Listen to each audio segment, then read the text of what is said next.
Hello, Africa! Welcome to the Africa Desk Live. This platform was built for you. Not for governments, donors, or foreign interests, but for you, the African citizen who loves this continent, even when it breaks your heart. And here is your host, Semantics King Jr.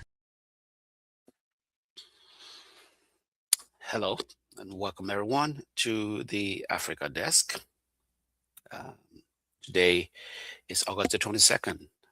This that a government official cannot come to the show, but purposely it wasn't built as a platform where government officials come and talk propaganda or promote their agendas. It's not built for donors. It's not built for foreign interests.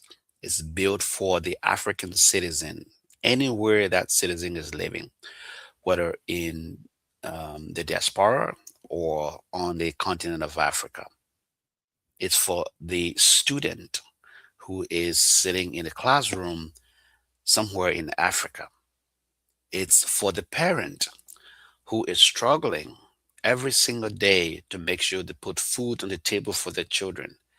It's for the dreamer who loves the continent, to really want to stay on the continent, study, go into the government and give back, or establish their own businesses, or help to make a difference, make an impact in whatever way possible.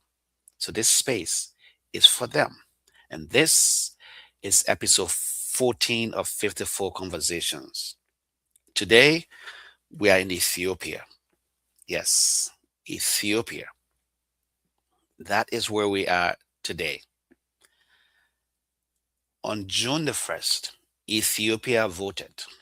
42 parties participated with more than 10,000 candidates, over 50 million registered voters. The largest election in the country's history ever, and the ruling party came back with a supermajority. One region, though, did not vote. If you have been following the news, especially African news, you will know that the Tigray region did not. 10 weeks later, the North was fighting again, and Eritrean commanders were filmed standing on Ethiopian soil. So the question for this hour is not who won. The question is what a mandate is worth when the peace agreement has stopped describing the country it was written for. And today, we are in Ethiopia. Welcome to the show. Welcome to the Africa Desk. If this is your first time joining us, if you've never listened to us, you've never watched us before, we'd like to welcome you. Let us know in the comment section where you're joining us from. Any part of the world that you are joining from, whether it's in Africa or in North America or in the Caribbean, in Asia, anywhere you're joining us from, please let us know. Before I start the show proper, we do roll call. We do independence roll call. Okay. Every week on this program, we call the roll of independence. The African nations marking their anniversary of their freedom in the week just gone.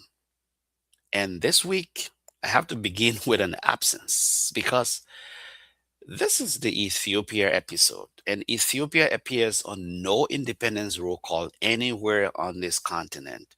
There is no date to read. Why? Because there was no handover. No other country's flag came down at midnight. Ethiopia was never colonized. Never. Yes. Italy occupied it for 5 years from 1936, and Ethiopians drove them out. Emperor Haile Selassie walked back into Addis Ababa on the 5th of May in 1941, and the occupation ended completely on the 27th of November that year. But that is a liberation, it's not an independence. And Ethiopians will tell you the difference matters. This is one name on the road this week. Okay? And that name is Gabon. 66 years free of France on the 17th of August. And Gabon is the last name on the remarkable list. In 17 days in August of 1960, 8 African countries raised their own flags, and 7 of them left the same empire. Benin on the first, Niger on the third, Burkina Faso on the fifth, Cote d'Ivoire on the 17th, Chad on the 11th, the Central African Republic on the 13th, Congo Brazzaville on the 15th, and Gabon on the 17th. All 1960, all of them from France. That should tell you the enormous amount of influence perhaps France had on Francophone Africa. So today, yes, we are not celebrating any African independence. France did not lose its African empire slowly, country by country, over decades. In West and Central Africa, it largely ended inside a single month on a schedule rating in Paris, not in um, Bamako or Yamoussoukro or Abidjan, but in Paris. The CFA franc and the defense agreements that followed are a direct consequence of that speed. Hold that thought, because next week we will be talking more about that. But before I start the show, we like to go around Africa. We begin in the United States with Ethiopians on Tuesday, and things may have changed up to the point that we came to air.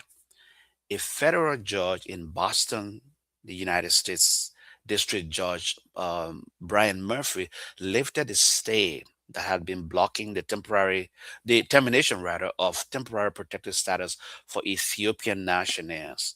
This story may have changed in the last hours or so, but up to the time we were preparing for production, that was the latest information we gathered. That protection covered roughly 5,000 people. Their work permits expired on Wednesday. The lawsuit was brought by the African communities together, and that lawsuit continues. The protection does not. The group argued in its complaint that Ethiopians sent back would be returning to a country still suffering violent conflict. The Department of Homeland Security has said publicly that those whose status has been terminated should leave. If that is you, or someone in your family, or someone you know, get to an immigration attorney and do it this week, not next month. Yes. Still in Ethiopia, 5 journalists arrested in 2023 over their coverage of the Amhara conflict are still in detention, approaching 3 years without a concluded trial. The Committee to Protect Journalists reported this month that they are being pressed to sign apology letters in exchange for release.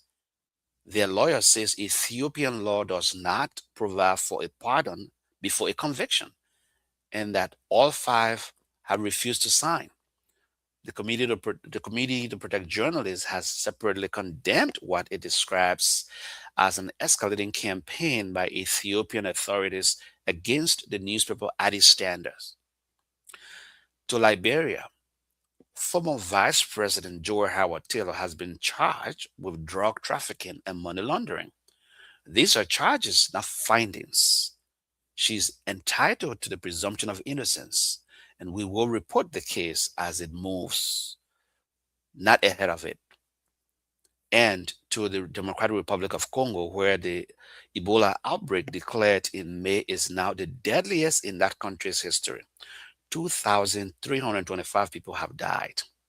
That is the Around Africa section that we usually bring to you.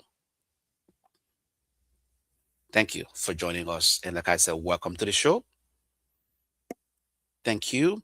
I see a comment in the section. Please let us know where you're joining us from. I see a hi, but I didn't see the location. So let us know where you're joining us from, your exact location. If you're joining us from Ethiopia, let us know. If you're joining us from, any other part of Africa, let us know in the comment section. If you're joining us from here in the United States, also let us know, and we will bring your comment in on the show. So let me start by saying that, Before I start this session, I need to tell you a word about this hour, okay, and how it is going to work, because it is going to work differently. We had hoped to bring you a guest this morning, okay, based on our arrangements. Watching from Minneapolis. Thank you. Thank you. Welcome to the show, Simir. I hope I say your name properly. Welcome to the show, and thank you for joining us. Like I was saying, we had hoped to bring you an amazing guest this morning that did not come together in time for air. Normally, the first hour seats two people. One is a male and the other is a female, because this program has a standing rule that the woman's seat is not optional. This morning, it sees neither of those. And I'm telling you that plainly because you deserve to know what you are getting into and what you are not getting into. So here's what we are going to do instead. For the next hour, I'm going to take you through Ethiopia using the public records that we have. And I'm going to tell you where every single fact comes from. You will hear the name of the outlet. You will hear the date where the record is contested. I will tell you it is contested. Where I do not know something, I'm going to say I do not know. And we will sit in that together, because I'm not a historian. I'm not Ethiopian, but I'm African. And I follow many African countries on the news about what is happening in those countries. Okay. That includes Ethiopian journalism. I could not put an Ethiopian voice in this chair this morning, but Ethiopian journalists have been covering this particular story all year at a considerable cost, I might add. And you are going to hear their names in this hour. Addis Standard, which is a prominent news reporting media in Ethiopia, is one of these outlets. The reporters Ethiopia, Ethiopian Observer, their work is in this program, even though they are not in the chair right now. Okay, Ethiopia is roughly Ethiopia rather is a country of roughly 130 million people. Yes, 130 million people. Ethiopia. That is how big Ethiopia is. 130 million people. It held a national election 11 weeks ago. Whole regions did not vote in it. Since the election, there has been fighting on its northern border, an unresolved standoff with the country next door, and a widening argument about who is allowed to report any of it. That is this hour. Let us begin with the vote. On the 1st of June this year, Ethiopia held its seventh national election. More than 50 million people were registered to vote. Results were announced by the National Election Board of Ethiopia on the 21st of June, 3 weeks later. Here's the number. Prime Minister Abiy Ahmed's Prosperity Party won 438 seats. The House of People's Representatives has 548 seats. A party needs 274 for a majority. So the governing party did not win a majority. It won roughly 90% of every seat where a result was declared. That is Reuters reporting from Nairobi on the 21st of June. Yeah, you know. And now I want you to hold on to that phrase, and every seat where a result was declared, because it is doing an enormous amount of work. Not all 546 seats were contested. There was no vote at all in the Tigray region, which accounts for 38 constituencies. There was no vote in parts of the Amhara region. The election board's stated reason for Tigray was unfavorable conditions following the civil war of 2020 to 2022 and what it described as continuing political turmoil. So the supermajority is real, and the supermajority is also a photograph with people cut out of the frame. For the sake of the record, here is what the opposition took.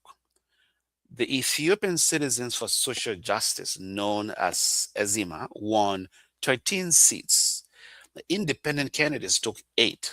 The National Movement of Amhara, NAMA for short, took 6 seats. 3 smaller parties took 3 seats each. That is Ethiopia in the election, right? Regionally, the Oromia, Ethiopia's largest regional state, the governing party won 167 of the 173 declared seats. In Amhara, 117 of the 130 seats were won. In Addis Ababa, the capital, 20 of 23. You know, 20 of the 23. And I want to be fair about something here. 48 opposition parties were accredited for this election. That is not nothing. A revision to the electoral law passed in July of last year lowered the threshold for parliamentary participation from 15% to 10%, which made room for more parties to run. That is documented by the Africa Center for Strategic Studies. The Africa Center also offers the counter reading, and I'll give you both. Lowering the threshold can widen participation. It can also dilute competition, splitting an opposition vote across so many small parties that none of them can consolidate. Reasonable analysts disagree about which one happened here. I do not know which one happened here. I leave that with you to determine what happened there.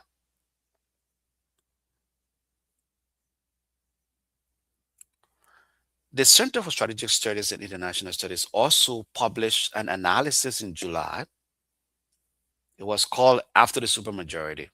Their framing is the sharpest I have read. So let me give it to you as they put it in my own words. A supermajority is a trade, no one side. But on one side, however, it removes every legislative obstacle to the next phase of economic reform, which gives investors in the international community and international lenders something they value enormously, which is predictability. On the other side, the absence of meaningful legislative opposition creates what they call an accountability deficit. There is nobody in the room whose job it is to say no. On the economy, since we're here, inflation was flattened, has fallen sharply from its peak and stabilized around 12%. Foreign exchange reserves are up substantially. The balance of payments is stronger and exports are rising. Officials expect growth above 10% this year, which would be among the fastest rates on the continent of Africa.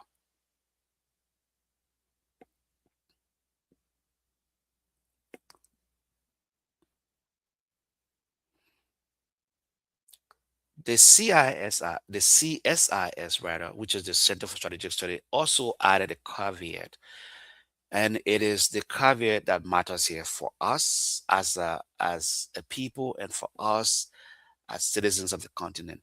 Those gains accrue unevenly.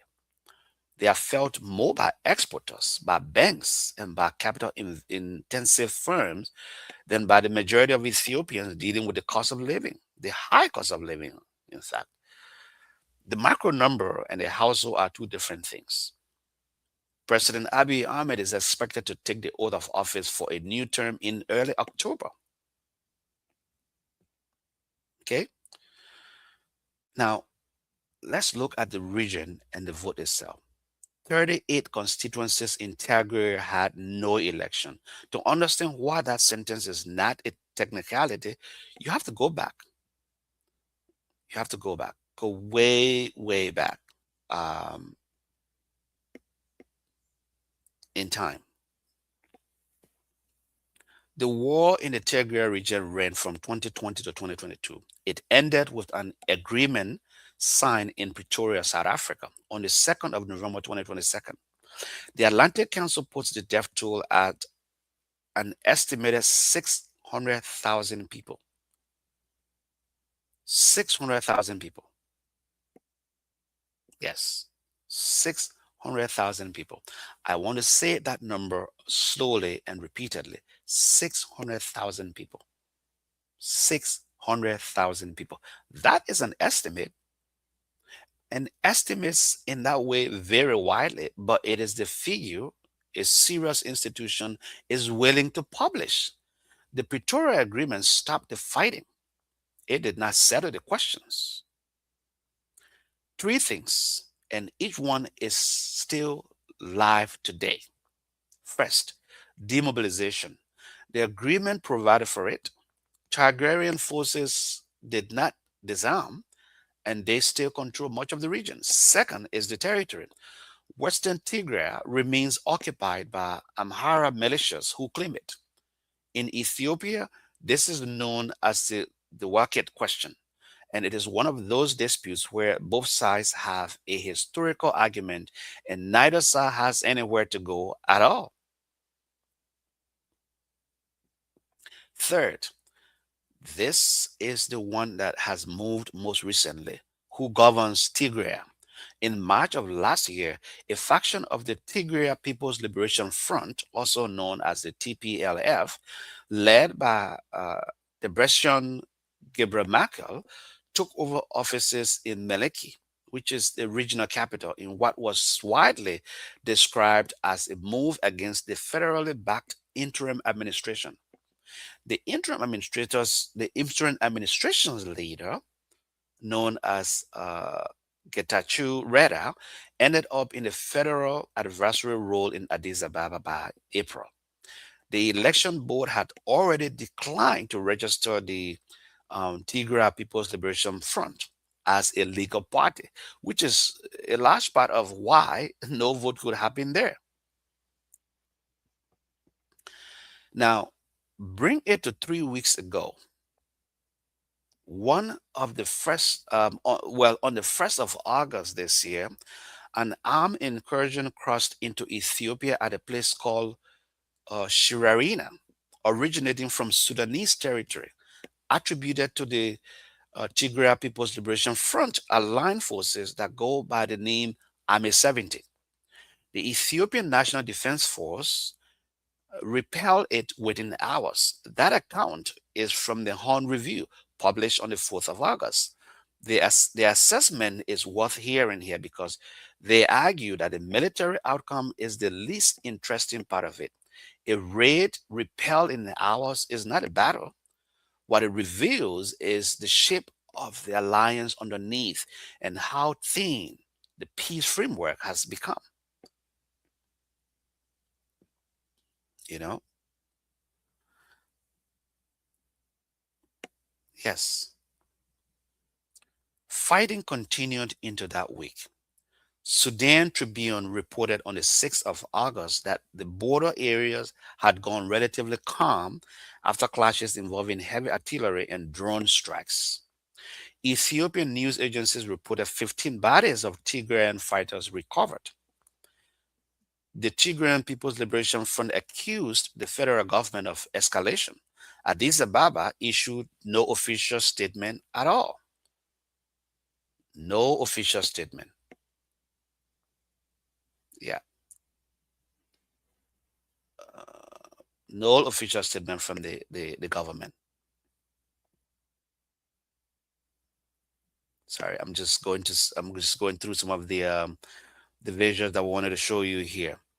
But let me flex something in that last statement that I read to you because it is the kind of thing that is easy to stick past. The federal government of a country of 130 million people, I repeat that, a federal government of a country of 130 million people did not comment on armed clashes on its own northern border. That silence is itself information. Although I would not tell you what that might be or what it means because I do not know. But a government remains silent. A federal government, 130 million people remain silent. That should tell you something. In February this year, the International Crisis Group published Africa Bravery number 210. The title was Ethiopia, Eritrea, and Tigray, the powder keg in the north of Africa. Their assessment 6 months before the 1st of August was that the risk of hostilities remained high 3 years after the last war, that there were several possible triggers, and that a slight war conflict would be easy to start and much harder to stop. They called for outside powers to be open and then deal with the situation through back channels. They should do so and do it urgently. I'm not going to tell you that the crisis group, that the crisis group predicted that the 1st of August would be this way, because a warning is not a prediction. What I can tell you is that when the thing they warned about started happening, the world's attention was somewhere else.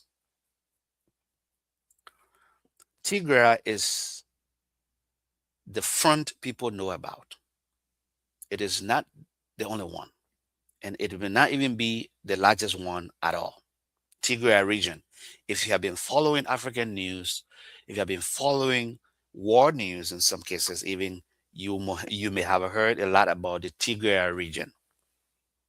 But the Amhara insurgency began in 2023, and its origin is almost bureaucratic, which is often how these things start.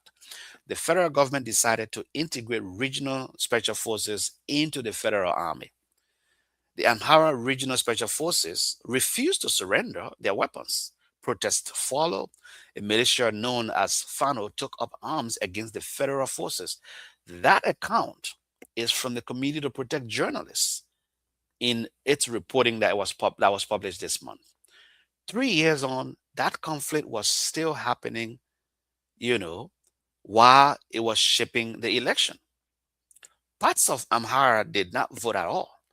On election day itself, the chair of the National Election Board said 143 polling stations across constituencies in Amhara and Oromia did not open for security reasons. Imagine that. An undisclosed further number was affected. Oromia is Ethiopia's largest region, and the governing party took 167 of the 173 declared seats. Oromia also has an active armed insurgent that is linked to grievances over marginalization within the federal system. Both of these conflicts in Amhara and Oromia run on the same underlying argument. Ethiopia's constitution establishes an ethnic federal system. What it has never fully resolved is how much power sits at at the center, and how much sits in the regions. Nearly every armed conflict in this country traces back to that unfinished sentence. Think about that and remember that, because it's critical. Alongside all of that, the space for organized dissent has narrowed.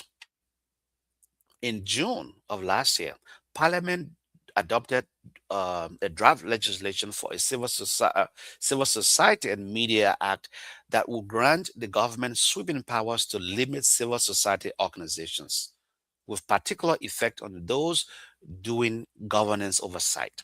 The Africa Center for Strategic Studies describes it as paralleling the restrictive conditions under the previous ruling coalition, which was the Ethiopian People's Revolutionary Democratic Front, which is a pointed comparison given that Abiy himself, came to power in 2018 promising the opposite.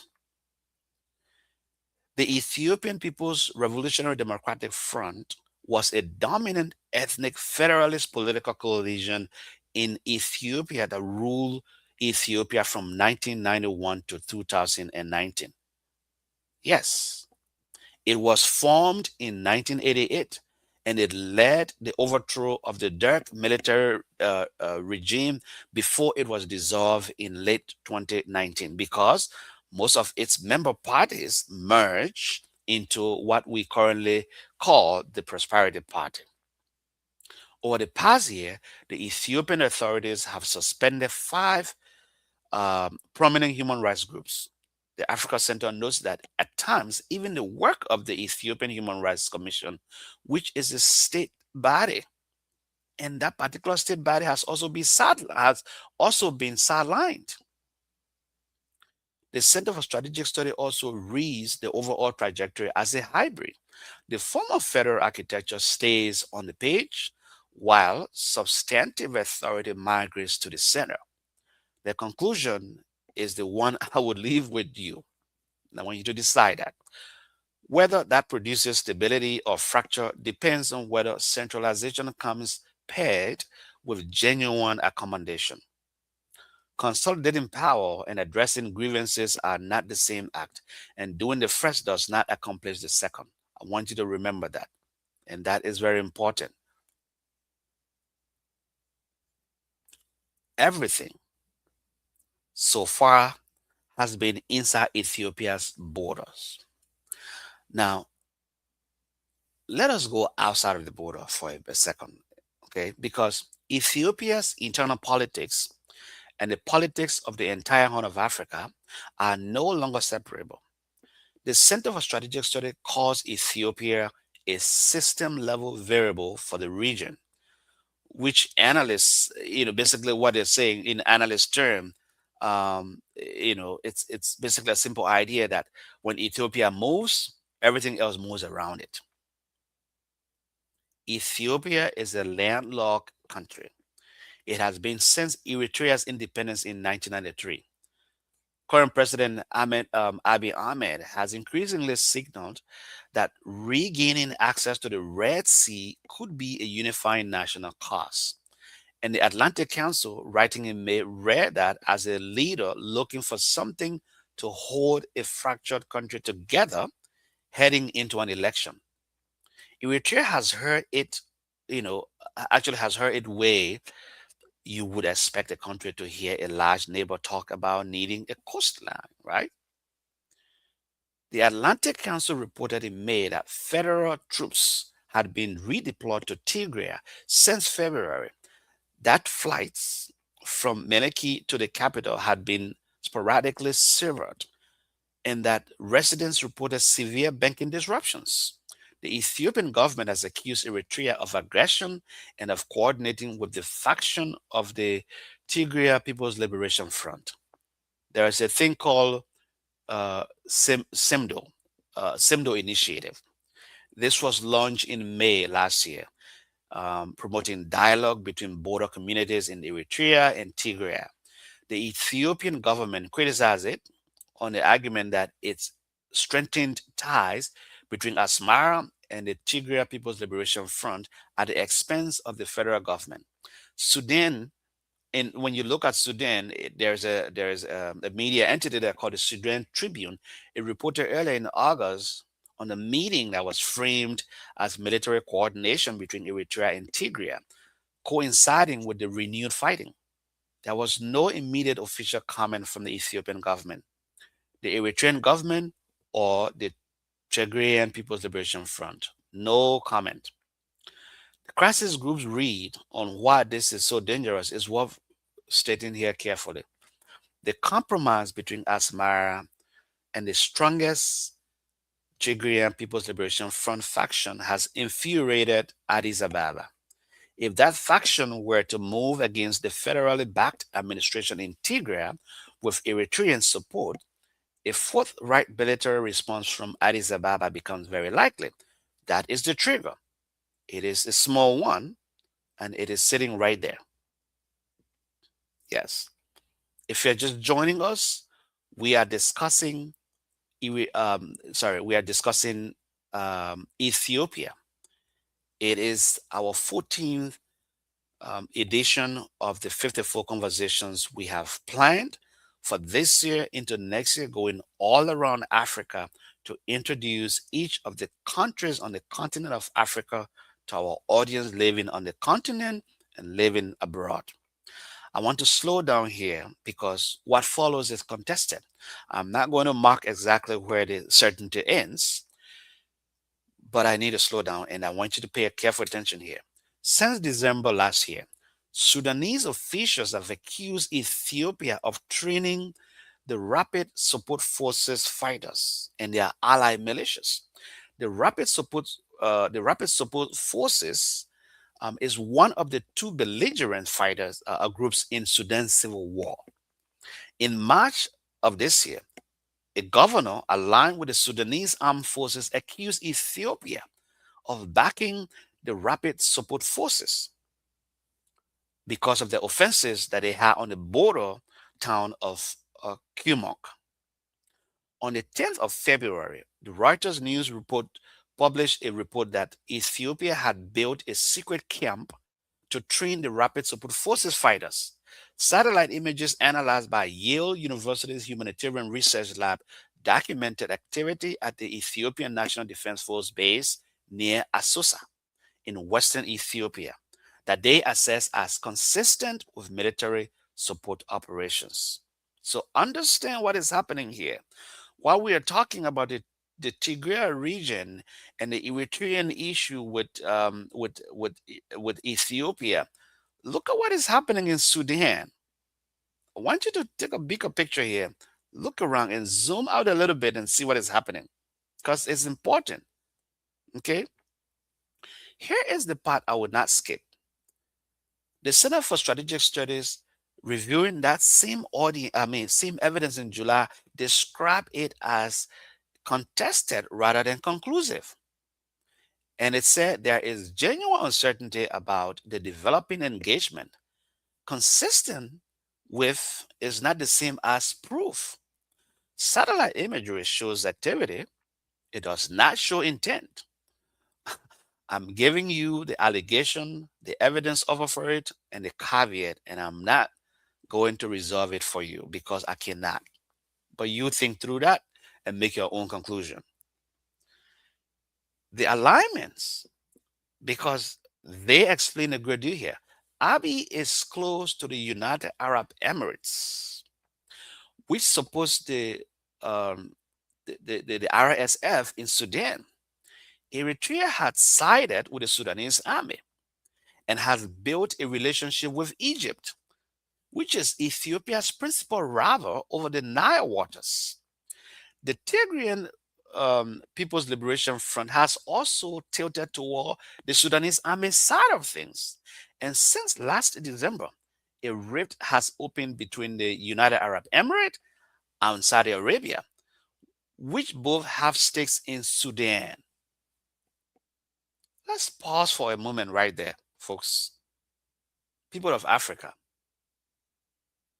people in Ethiopia, people in Eritrea, people in Sudan, just listen to that particular statement there.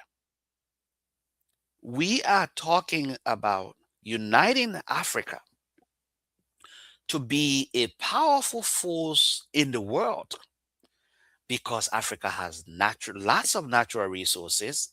Africa has the powerful human capacity. Africa has a lot to offer. It has one of the youngest human resources on the planet. But here we are. Two Asian countries, Asian countries, I might say, United Arab Emirates. Yeah, Asian countries. I stand corrected if they're not, but I believe they're Asian countries. But they are wielding influence in that part of Africa. Can you imagine that? And then we wonder, why is it that these conflicts on the continent do not end? They do not stop. They keep happening over and over. You have foreign interests. You have countries overseas that are influencing, that are meddling into local and national politics. How can you find a resolution to that? Yes. How?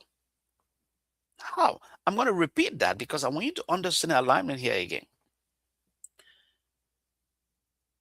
Abiy, the current president of Ethiopia, is close to the United Arab Emirates. And the United Arab Emirates support the RSF in Sudan. Eritrea has sided with the Sudanese army and has built a relationship with Egypt, which is Ethiopia's principal rival over the Nile waters. Imagine that. Then the Tigrayan People's Liberation Force has also tilted towards the Sudanese army. And then since late December, there has been a rift that opened between the United Arab Emirates and the South and Saudi Arabia. Why? Because both of them have stakes in Sudan. You capture the connection there? Yeah. Follow that statement around, and you find Ethiopia's ruling party and the Ethiopia's northern region backing opposite sides of somebody else's war. The crisis group's recommendation is unglamorous and probably correct. Back channels, quiet ones, open urgently among all three governments before somebody's small decision becomes everybody's large one. Yes. So you see what is happening there. You see what is exactly happening there. And I want you to think about that for a second here and know that there's a lot happening in these areas that sometimes you ask yourself, why is it that these conflicts continue unabated? Well, there are foreign interests, there are even local interests.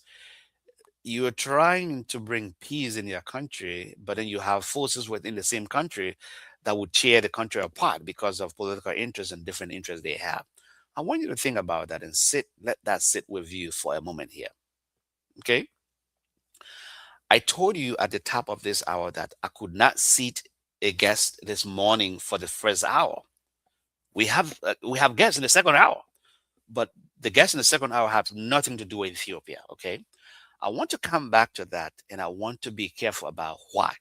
I do not know why the people we invited did not come, why they didn't show up, even though they agreed to show up.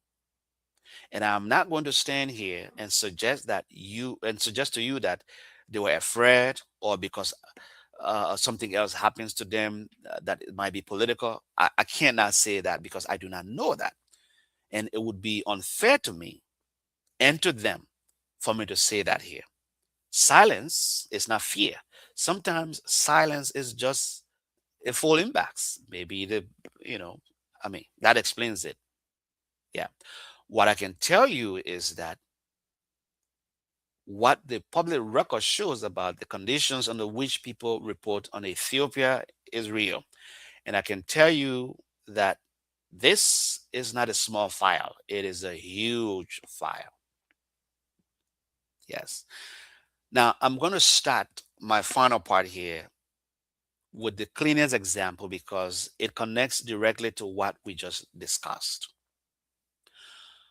On the 14th of February, Reuters published its report alleging that Ethiopia was secretly training forces to fight in Sudan.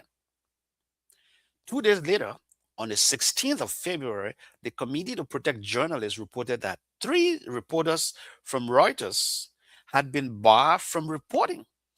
Their accreditations were pulled by the Ethiopian Media Authority. 2 days later, from publication to revocation, 2 days from publication to revocation. And I'm not going to characterize that. I am not going to let those 2 dates sit next to each other and, sit next to each other and let you do it. I want you to look at that. Want you to look at that clearly and seriously. Look at that. Yes. Now, on the 8th of June this year, police arrested a journalist named Sasawik Beniskisa at her home in Addis Ababa, telling her she was wanted for questioning. On the 19th of June, the Committee to Protect Journalists called for her release. At that point, she had not appeared in court. No charges had been disclosed. No specific allegations had been made public. Her family told the CPJ they believe the detention is connected to videos she had posted on TikTok, on Facebook, and YouTube about the killing of an Ethiopian Orthodox Christians in the Asa zone of Oromia, in which she criticized the government officials, religious leaders, and the public for their silence. CPJ's Africa director, Angela Quital, said that holding her without charge and without bringing her before a court within 48 hours was a serious rights violations and a warning to every Ethiopian journalist covering sensitive subjects. Ethiopia ranks 148 out of 180 countries in the Press Freedom Index published by Reporters Without Borders. Yes. And then there is a case that has been running for 3 years, which the Committee to Protect Journalists returned to just last week. 5 journalists. I'm going to read their names because names are the point. I may not pronounce their name proper. Please forgive me for that. Gobesi Sisi, Meskiram Adara, Jeanette Asmamau, Dewitt Bigashal, Abis Zedu. They were detained in 2023 on terrorism-related charges connected to their reporting on the arrest in Amhara. 4 of them were arrested between the 3rd and the 13th of April that year. Gobesi Sisi was arrested in Djibouti in May 2023 and transferred to Ethiopia under circumstances the Committee to Protect Journalists describes as unclear. 3 years in detention. In February, a federal court ruled that prosecutors had presented sufficient evidence for the joint case to proceed, and the 4 were expected to present their defense. Here is what the CPJ, which is the Committee to Protect Journalists, reported this month. That 5 are being pressured to sign apology letters admitting involvement in an armed insurgency in exchange for their release. Imagine that. They have refused on grounds that the letters are self-incriminating. CPJ's Africa Program Coordinator, Motuki Momo, said that after keeping them behind bars for years and delaying their trials, authorities are now trying to blackmail them into confessing to crimes they have already denied in court. Their lawyer, Solomon Gessiham, made a legal point I want you to hear, rather, because it is precise. The government described the arrangement as a pardon. Ethiopian law provides for pardons only after a defendant has been convicted and given a final sentence. These trials have not concluded, so legally there is nothing to pardon. Their cases would have to be resolved by withdrawing the charges or by amnesty, which means the thing being offered is not the thing it is being called. CPJ cited reports that more than 300 politicians, journalists, and others facing terrorism charges connected to the Amhara conflict have been asked to sign these letters. Unfortunately, for those who are not willing to do so, and fortunately for those who are willing to do so, about 30 of them have refused. CPJ has also condemned what it calls an escalating campaign against Addis Standard, which is one of the outlets whose reporting is in this hour that we'll talk about. Yes. And this is the Africa Desk. Okay. And we are discussing episode 14 of 54 conversations, and we are in Ethiopia. If you're just joining us, I'd like to say welcome to the Africa Desk Live. Now, this is a closing for me for this hour, and then we will go for a short break and we'll come back for the second hour. So that is Ethiopia this morning. A governing party with 438 seats and a mandate that whole regions did not participate in. A peace agreement that stopped a war without settling what the war was all about. A northern border that was on fire 3 weeks ago. A neighbor and a rival on either side of somebody else's war. And the press corps being asked to sign confessions in exchange for going home. I did this hour from the record because the record was what I had. But I want to be honest with you. about what a record cannot do. It cannot be interrupted. Okay? It cannot be argued with. It cannot tell you the thing it did not think to write down. Every one of those sources I named is a person's work, and every one of them would have made this hour better by being in the chair. We will keep asking. That is the job. If I have gotten anything wrong this morning, I want to hear about it and I will correct it on air. Anyone, if you are Ethiopian, if you are Eritrean, if you are Sudanese, if you are Egyptian or a Saudi and I have mentioned something here and I really got it wrong, let me know and I will correct that. Anyone I have described in this hour is welcome on this program to respond. That is a standing offer and it does not expire. Has no expiration date. You can come in anytime, any day. But stay with us. In our second hour, we're going to be joined by Doris D. Myers, who is the founder and executive director of Lesat Africa. She's going to be joining us live from Monrovia. And we also will be joined by Rufus Krenner. He's the co-founder of Lesat Africa. He's going to be joining us from Iowa in the United States. Lesat was founded in 2012 and works on STEM education for Liberian girls. Yes, Liberian girls. We are going to talk about what that work actually involves. That is next. Before then, though, next Saturday, episode 15, and the country is going to be Burkina Faso. Yes, Burkina Faso is where we're going to be.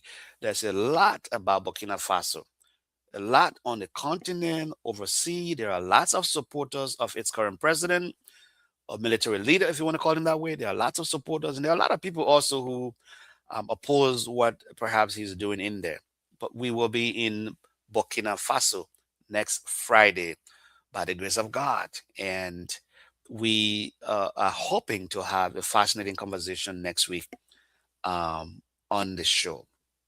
Now, stay with us because we are going to take a short break and we will be back with you.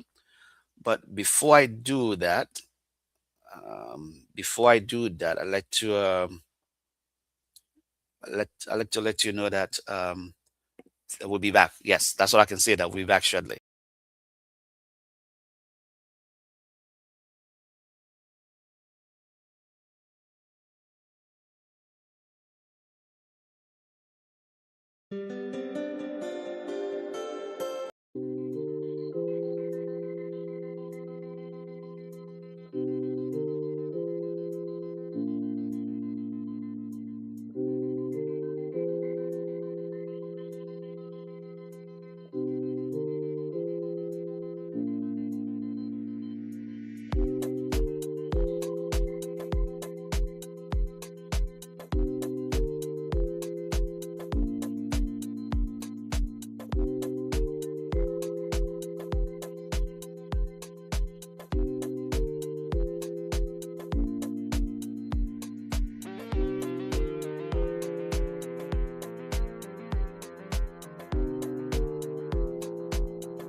Welcome back, folks.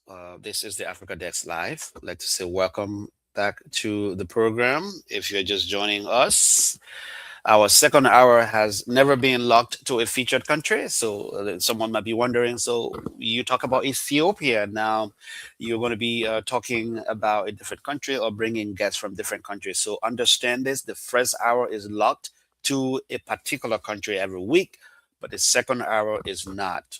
We can bring guests from anywhere in the world for now and doing diaspora work, doing community work, doing a work that is impacting the community wherever they lay. Okay. Our one is 54 conversations. That does not change. One African nation at a time. Our two belongs to a community development and the diaspora. Wherever the strongest story is that week, we pursue it. We try our best to bring the guests to the show. Sometimes it works, sometimes it doesn't. But the show has to go on. Some weeks, the two lines up. Sometimes you have guests from a particular country, and then and for the first hour rather, and then in the second hour you have guests that line up with the particular country you're discussing. Sometimes it happens, sometimes it doesn't, and it's intentional because the story I want in this chair today is Liberian. Yes, 14 years ago, two people decided that Liberian children and Liberian girls in particular should be taught science and technology in the country that had come through two civil wars and was about to come through Ebola. One of them stayed, one of them left. Both of them are still building the same thing. Yes. And joining us this hour from Monrovia is Doris D. Myers. She is the founder and executive director of Lesat Africa, and she is live. Welcome to the show, Doris. Thank you very much. Can you speak a little bit louder? I could barely hear you. Can you hear me? Thank you Yes, very much. yes, you are loud and clear. Thank you so much. And joining us from the state of Iowa is J. Rufus Quena. He's the co-founder of the same organization. Welcome to the Africa Desk, Mr. Quena. Thank you, King. Thank you for inviting me. Good, good. It's good to have you both on the show today. Let me start with you, Doris. How is Monrovia? How are people doing? How are you doing? How is family? Everybody is doing.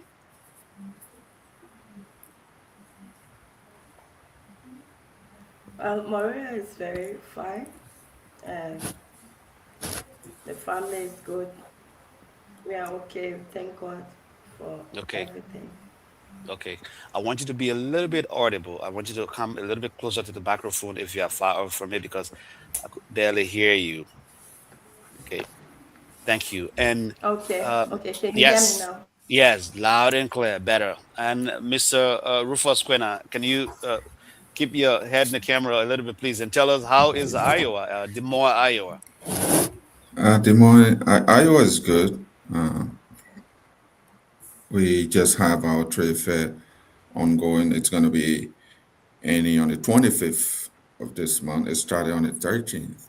And everybody's busy. The streets are all busy here. But besides that, Iowa is great. A great place to be if you ever have a mindset of thinking where to live in the U.S. Choose Iowa, man. All right, thank you. Well, welcome. And for those of you in the audience who are joining us, if you have questions or comments, please drop those questions in the chat for us.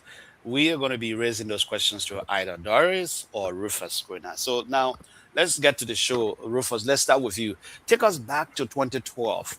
What did you and Doris see that made you to decide science and technology organization had to exist in Liberia? Yeah, thank you, King. Like you rightly said, science and technology have existed before. In fact, Liberia has a great record of training some of the great scientists in the world.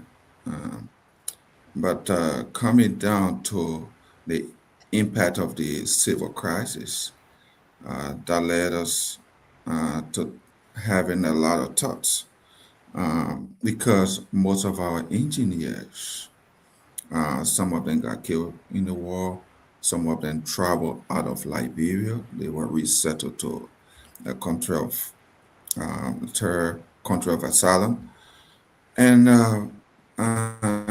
visiting schools those days, including myself being in school at the time, just to let you know, the school that Doris graduated from, I was one of the first students at the time.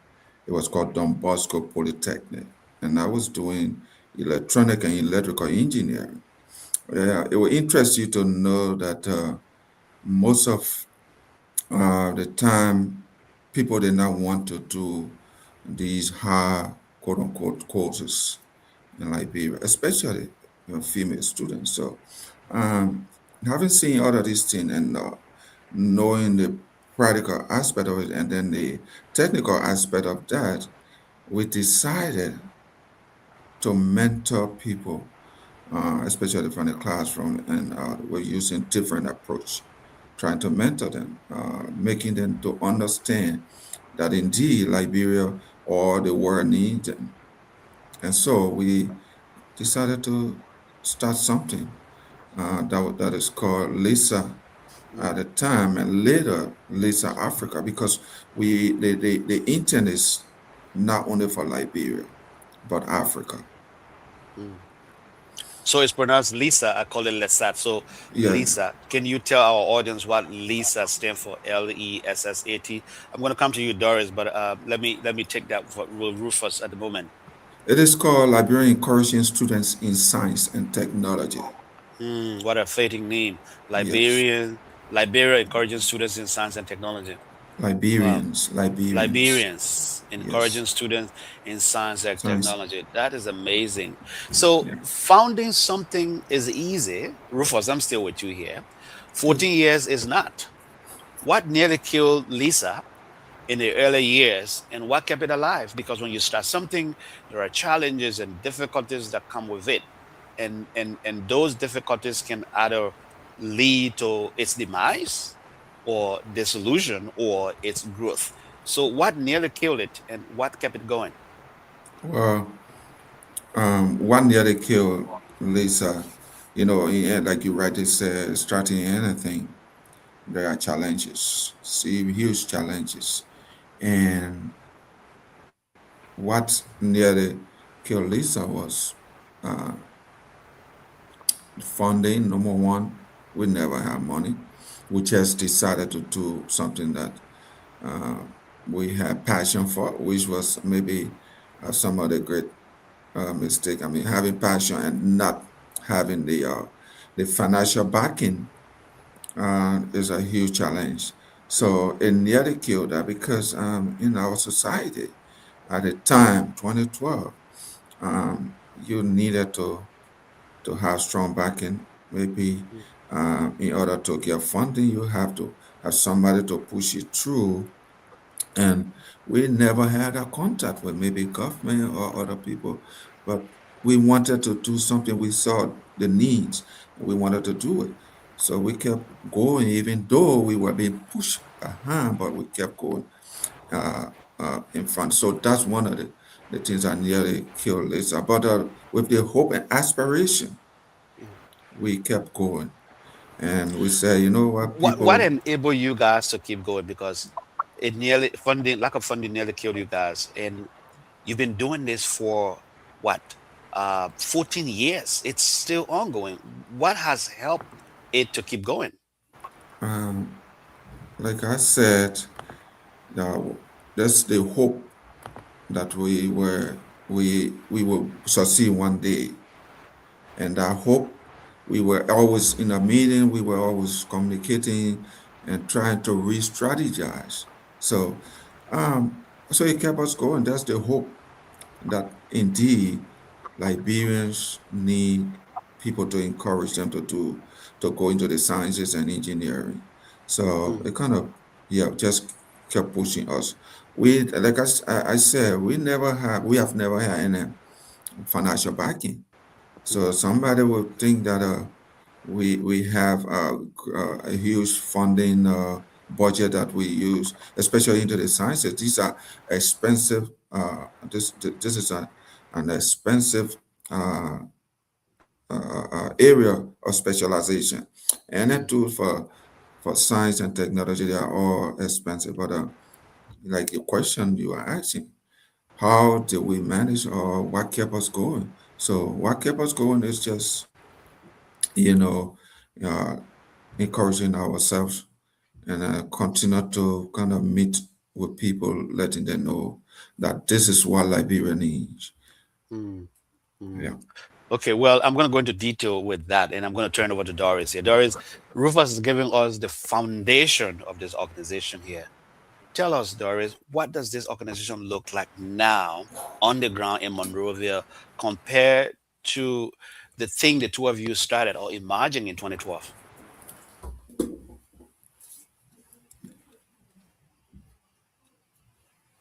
I think Doris may have frozen. Yeah. Okay, well, we'll get So back to her once she rejoins us. And um, thank you. I see someone is watching us from Rwanda. I think one of your colleagues who is working there is coming from the handle Liberians encouraging Can you hear students in. me? Yes, Doris, go ahead. Yes. yeah, sorry.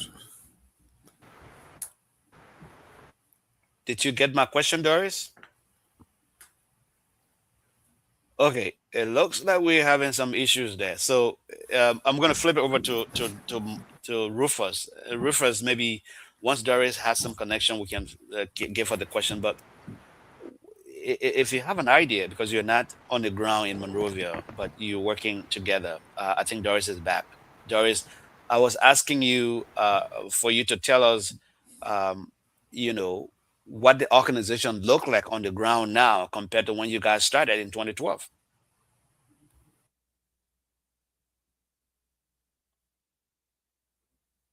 Okay. I think we continue to have issues there. If you are able to get on WhatsApp, Doris, you could call us on. Go ahead.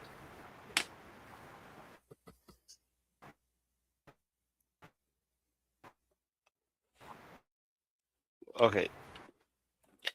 If you're able to join us, Doris, on the phone, you can call our WhatsApp number and we'll bring you through so that our audience can hear what you will say, because I think we are having connectivity issue there. You are breaking in, you're not stable.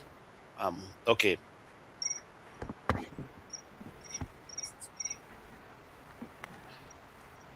Okay. If you can Doris, hear me, I I, was asking you, Doris, about how the organization looks now on the ground in Liberia.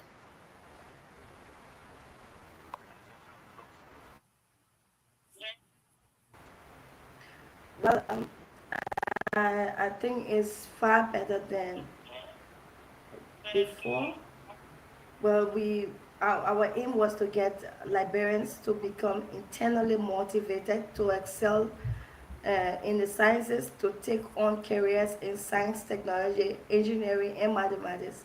So over the years, we have estimated over 200 students that got involved into the sciences from our motivation, and now they have careers in those areas and they are serving their community, because we've been around since 2012 and we've been doing different and activities to spark the interest of students. Like before, students did not even know the meaning of STEM. Back then, they did not know the meaning of STEM, but now that more students were able to challenge themselves from the motivation of research, and we also we got involved into a couple of partnerships in the developing areas. Now we see that the program, it has made an impact and still making more impact when it comes to the sciences. Okay, you mentioned, Doris. Thank you so much. And I got you. I was hearing you both angles, so I had to mute you from here. But I was hearing you live here. You mentioned a number of students that have enrolled and Rufus indicated earlier on how it has been a challenge to get funding. How have you been able to gather funding to ensure the students enroll in the schooling? Yes, it's not necessarily enrolled. Let me just correct there. We Mm. were encouraging, as you hear out the nomenclature of the institution is librarians encouraging students in science and technology. So we don't have a physical institution where we got students, being trained. So we go to colleges and high schools, the elementary schools, even vocational institution. We organize activities to spark their interest and keep them, keep them interested in the sciences, or even get some people who doesn't even have any ideas about STEM to know what is STEM, and getting involved into a STEM course. How is it going to affect their lives and help them to support their families, and also help them to contribute to the national development. So with high schools, we work with teachers in STEM clubs and career clubs, and we gather. We manage to get students. We have a program. We usually have a program called a conference for girls in science and technology. That was the first conference was for girls in the sciences in Liberia. We had it more than one time, and we also had we usually have a conference that we gather students from college, from different colleges, and then we get employers, we get teachers. We just had a dinner for students in science and math to spark student interest, and also promote retention among college students that are already in those existing fields. So after that program, we design it in a way that about 5 or 6 person on the table. You have the employer, you have the students, you have the lecturer, and you also have different actors within the sciences. So we will have this dinner night, and we get people to discuss the challenges, the way forward, and how we can also improve on the science and technology environment in Liberia. Then we usually have this program called it's a teacher award for excellence in science and math teaching. We get teachers from colleges and high schools and other areas. We get to award them. We do a process where they are nominated by their schools and students, and then we get to award them so that we can increase the interest in the sciences. So we did symposium. Over the years, we have done so many activities that spark the interest of those students, and there are people listening to me who have benefited from this program, who have also contributed from this program. Yes, and yeah, you were talking about funding. When it comes to funding, we have a very incredible experience when it comes to funding. We were one of the institutions in Liberia that have been.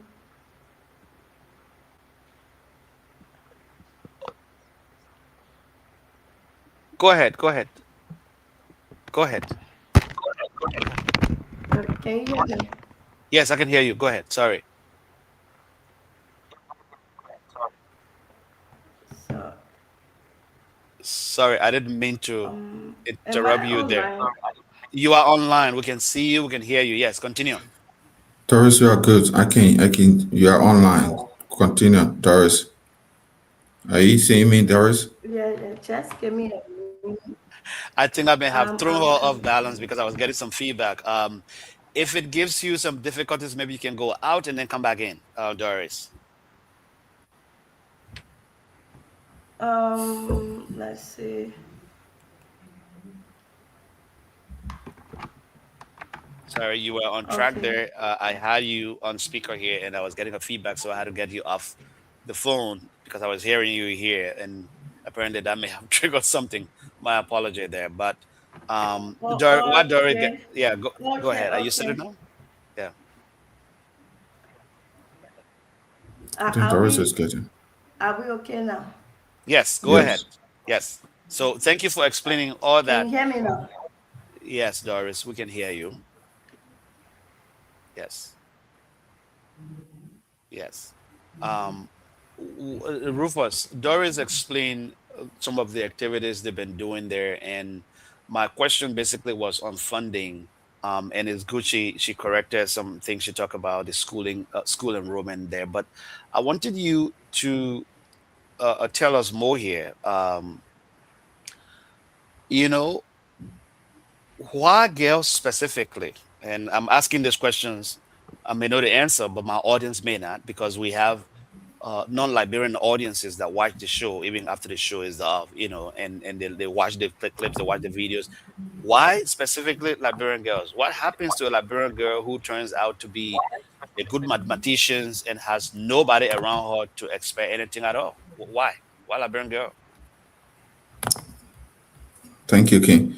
Why Liberian girls? In fact, that's one of the main goals, one of the goals for Lesser Africa, to be able to encourage, especially if you go through our goals and objectives on our website. By the way, our website is lesserafrica.org. People can go there. So knowing our society, especially in Liberia, where we come from, not only Liberia, Africa. I keep saying Liberia, but we are into 4 different countries. To be specific, Ghana, Kenya, Rwanda, and Liberia. So in those countries, you see that women or girls will always think that the sciences are not where they're supposed to focus their studies.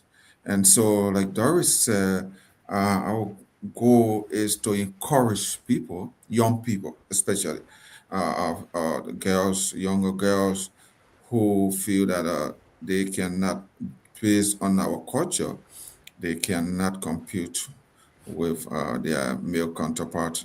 We want to erase that. We want to let them know that this is not true, that they can even be leaders in the world, like the Ellen Johnson Sirleaf, like the Madam Joy Howard Taylor, and other great, female who have, you know, gone far in terms of leadership. So with the sciences, again, yeah, going to school, my primary, junior high, and senior high, I experienced that where female, when I mean, our senior year, we were thinking about career. And when I chose to attend the Don Bosco Polytechnic, most of my classmates who were female decided to go to the UL to do maybe administration or business, even accounting. They couldn't afford to do that. So we want to encourage girls to do these quote unquote hardcore courses in school. That they can do that. It just needs more time to study, put in more time to do research, and that's why we have more girls, Okay. focus on girls instead of Okay. boys. Yeah. Okay, let me bring back Doris. Doris, can you hear me? Sorry, if you're not very, if you cannot hear me, and maybe I the can hear you very okay, clear. good, good, Doris, thank you so much. I want you to be concrete with me about Lisa. What really runs Lisa at the moment, Doris? Is it the staff? Is it money? Is it volunteers? What is it? How does the thing that was open in 2012 still get going up to this time, 14 years later, without what is the key thing that is running this organization right now in Monrovia? The key thing that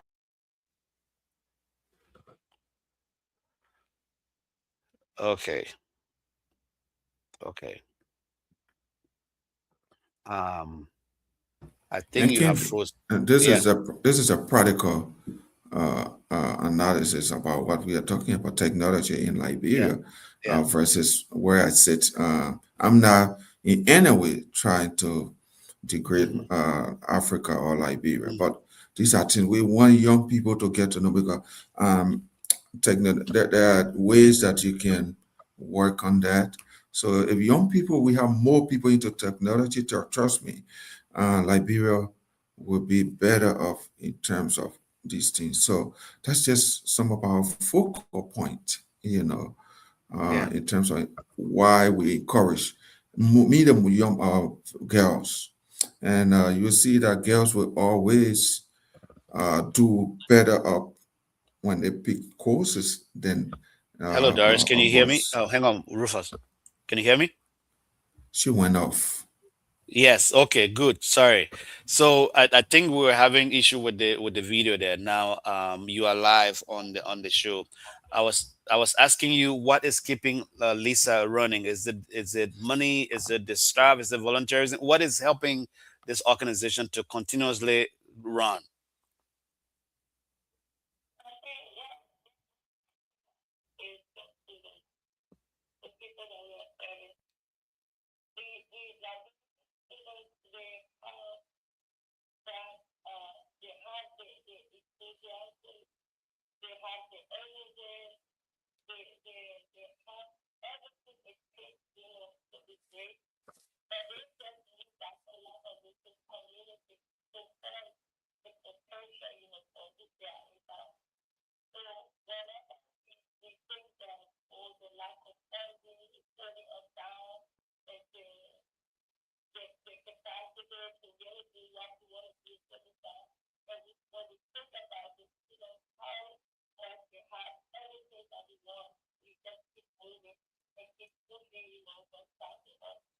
Mm.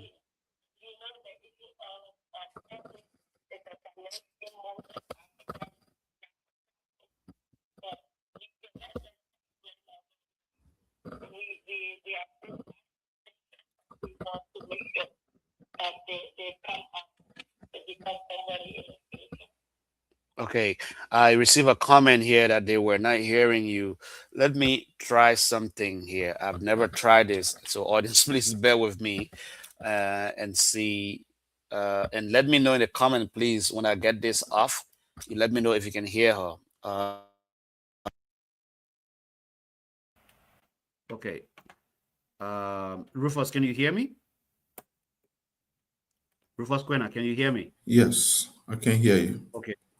Okay. Doris, say a word too. Doris, say something. Hello, can you hear me? Yes. So those in the audience, can you hear Doris? I'm having her on speaker here. Can you hear If her? she, if Let me she know. can just speak a little louder than. We Hello, can. hello. They say they cannot hear Doris. Doris, they cannot hear you on my side. It's actually that she's low, not that they can Oh, hear her, she's but low. yeah. Can you hear me now? I can hear you, but okay, they say I can hear you. Okay, yes. They say they can hear you. So yes, go ahead, please. I'm gonna yes, I'm gonna have you on the speaker like this. You said something that the audience didn't get and on the money. So you indicated that it was this staffing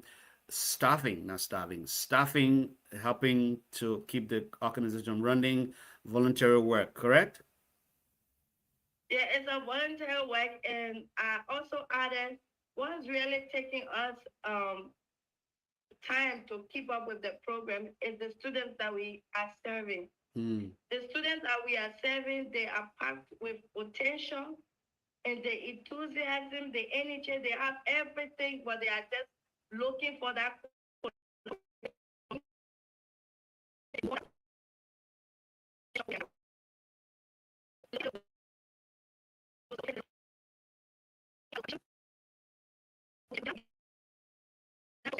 Everything it is to keep this program, everything it takes to keep this program up and to serve the Liberian students. Good. I'm seeing comments in the either section, in the comment section that is better. Your voice is good. So I think we'll maintain you on the call like this rather than the video, and then we'll have Rufus on the video.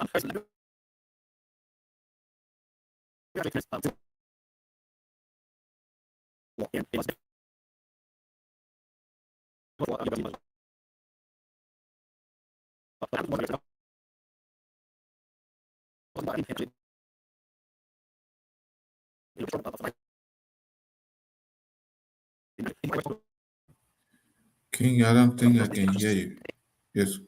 It's cracking. I can't hear you, King. I'm cracking. Yeah, Yeah, yeah, you are good now. you're still talking to me, right? I'm talking to both you and the audience. And the question for you was, what is the state? Rufus, is that better now? Yes, it is. What is the current state of science and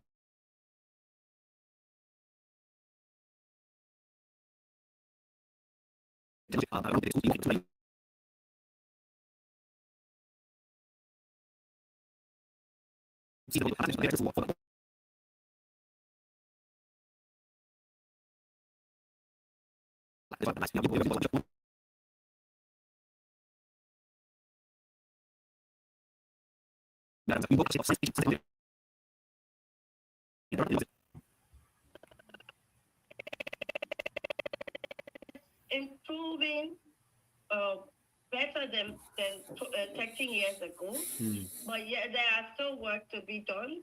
So you found that students are in class, they are talking, discussing physics and chemistry, but there are no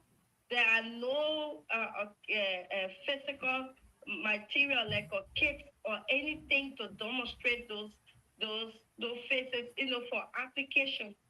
You see, so you're talking about physics and chemistry, and there's no demonstration. There is nothing there for application. So we this is an issue right now in Liberia that we think we need more work to be done to carry carry those exercises within the schools, to create science laboratory and technology laboratory, because you cannot be teaching someone about technology without a computer. You cannot be telling someone about physics without having a physical application to it within the classroom, so that people can see, what it really entails in real world. So this is a problem. And when it comes to the Ebola issue, even with the war, since the inception of the Civil War, this country has suffered serious setback as it relates to manpower to contribute to our national development, especially when it comes to the sciences, technology, and the scientific area. So we find ourselves always getting expatriates to come and perform those tasks that which Liberians can be trained to perform. So in order to really get Liberians to be able to take care of ourselves, we need to be trained in science, technology, to handle our scientific and technological aspect of Liberia. The Ebola and the coronavirus, it really show the gap. We saw people leaving. We saw people that were helping our system, foreigners that were helping our system, they left, and there was a void. No one could fill the void because we were not trained in those areas. So those are the challenges, and those are the problems that we are here to solve. Thank you, Doris. Thank you so much. Audience, if you cannot hear Doris, please let me know so we can make adjustments. And if you cannot hear me either, and let me know too, because I've removed my head and the microphone as well. But Rufus, Doris has actually struck something that is really interesting for me, because I'm wondering that I was reading something about Ghana, and again, the comparison here might not be really apples and apples, but I think the Ghanaian government has introduced some sort of a compulsory science and technology education at the elementary level, all the way through high school, I believe, that kids would learn, start learning about the sciences from a very early age. Are you aware whether there's something similar happening in Liberia or something like that has happened before? Any idea, Rufus? Maybe Doris can come in after Rufus. I am not sure, but I think through the youth and sport ministry, something like that might be going on, because I've been following the minister a lot. She's been taking the the TVET program out of Monrovia or Maserati to other counties. So I believe through the Ministry of Youth and Sport and Ministry of Education, there might be something like that ongoing now. It might not be as advanced as Ghana, like you said, or maybe something. But yes, I want to believe that something like that because I heard in one of President Boakar's speeches mentioning about, the STEM and TVET program, which the Ministry of Youth and Sport is kind of enforcing right now through their own Okay. programs. Yeah. Okay. So I mean, this is critical because if you have, and Doris, have you approached? No, government cannot do everything because sometimes Right. people say, "Oh, why government can't do this? Why government can't do that?" But has the government, Doris, have you approached anyone within the current administration of the Barker administration about the idea? About the idea, whether they can look into that. Have you approached the government on that, Doris? Yes, it's almost like you are looking for someone and the person is looking for you. So last week, the government through the Ministry of Education, Science and Technology Department, the Director of Science and Technology, she reached out to me that um, they need collaboration for us. And I told her, I said, but we just even go through writing you guys and we need an audience. Immediately we wrote them, and the reply came because we've been in collaboration with the ministry for a very long time, for over 13 years. We've been working with different administrations. But now we wrote them to rekindle our partnership, and they have agreed. I've never seen a government as excited as this particular group of people. They really want this. You can see that they are hungry for partnership, and they are willing to work with institutions like us for us to carry out. Right now, they have a lot of science kits, and they have a project coming up to introduce coding for women and young boys in the school across Liberia.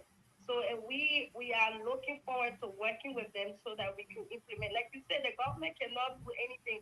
So for many years, we have been complementing the government efforts as the Ministry of Education specifically to bring science and technology education to Liberia, and we are not going to stop right now. We continue to engage in every sector of Liberia. We are also advocating for the Ministry of Science and Technology to be set aside for all the other ministries so that we can just focus on industrial development and scientific innovation. That's good to know. I see the challenge there, and it's huge here. You're talking about science and technology. It's with everything changing around the world now, with AR, artificial intelligence, and everybody using AR now. I'm wondering, Rufus. I want to come a little bit away from Monrovia here. You are based here in the United States, and Doris is based in Monrovia. Talk to us how that partnership works. What does the diaspora think it is providing that turns out not to be what is needed in Liberia? Is there any way in which the diaspora is providing anything, whether in terms of support, in any way, shape, or form? Is there something like that? Because you are based here and you are a co-founder. Doris is based in Monrovia. She's also the co-founder. So that collaboration is. Tell us about that collaboration. Well, the issue of our collaboration, our effort is more strategic. We, being a co-founder and also member of the board, our work is to lobby. We have that lobbying power, and that's what we are engaged with. So what we do is to keep talking to people to kind of remind them or get them in terms of partnership and funding, and that's what we've been doing. Yes, we have met with so many organization institution, especially educational institution, and that is basically what we are doing. Like I said, Lesser Africa does not have a specific budget. Yeah, individuals have contributed both financially and they also have their own way of helping, which we appreciate. And there was mention about our youthful population. They are very much generous. They have kept us going. So the issue of our collaboration is like I said, strategic. We wish one of these days to get funding. We've been trying to see how we can meet with some of the great institutions that run, technology and engineering department in this great country. Yes. So, I mean, some of them have given us green light, which we hope to see it comes to pass. If that happens, that's going to boost the part of the funding aspect for Lisa Africa. So yeah, it's all about keep talking to people and then selling our ideas. Most of them, whenever they hear that, they get very impressed. There have been nowhere that we have talked to institutional people about Lisa Africa that they ignore. They get encouraged whenever we speak to people about them. Yeah. Okay, I'm going to turn to Doris here. Two parts. Two parts. My question actually involves two parts here. What do you need from the diaspora, Doris, that you do not get? That's the first part. What is it that you need from the diaspora? We have thousands of Liberians living in the diaspora in North America, in Europe, and everybody's talking about building Liberia. Everybody's is trying to say Liberians need to be nationalistic because Liberians are seemingly not nationalistic. What is it that you need as an organization from the diaspora that you do not get? And the second part is, what is it that you get that you never ask for from the diaspora? Well, I just want to start by saying that Rupert is one of the reasons why we really believe in the diaspora community, because he's always into Liberia's issue, local community, and just even if he doesn't have the money to give, but he wants to know how people are thriving in this country. And one of the things that we really need from the diaspora community is volunteerism. That people will volunteer. For example, oh yeah, this is a young institution. What do you need? You are coming up. Do you need a local? Is there any way we can volunteer our expertise? Because everybody has that ambition to do something, but sometimes if you don't have the time to do what you want to do, and there are people on the ground that are running with something, you can also get involved with that thing and push it, and we all go in the right so speed together. And another thing is funding support. We haven't really been getting that support from the diaspora community. Perhaps we have not really been reaching out strategically. Rufus is there, and then he always stretching around. I think we just need to structure it because the diaspora community, to be honest, they are generous and they're always looking for the best, in Liberia. But what we wanted and we have not gotten is also collaboration. To collaborate with institutions like various institutions in the US, and also philanthropists that are very generous Liberians. But we have not, been able to get those people. And I know they are there. I know some of them are listening to me. We are open. We really want to work with them. And whatever resources they're going to provide, we will utilize it, and they're going to see tangible impact. Well, thank you so much, Doris, for that comment. Now, I'm going to I'm going to move a little bit away from that because I know you guys have some things coming up, and I want to be I want to be frank about it. You guys, I got some things coming up, and I'm just going to talk about it there. The robotics work. There's some sort of agreement and arrangements you guys are discussing with Jack Tech Brazil for to be a fire ambassador. You're going to talk more about that, but describe it for someone who has never seen it. Maybe Doris, I will start with you, and then maybe Rufus can come in here. What does a Liberian student get out of building a machine that a textbook cannot give them at all? Well, they tend to get hands-on experience to know how a robot works, and they get to know how to feed those machines with information and get it to function. And moreover, they get to put Liberians on the map of progressive countries in Africa when it comes to the sciences. So there are a whole lot, of benefits. So they get to see themselves doing things that their mind conceived, and they have those ideas, but have not gotten the opportunity to showcase their talent. So they get to see their talents and skills, in come to fruition.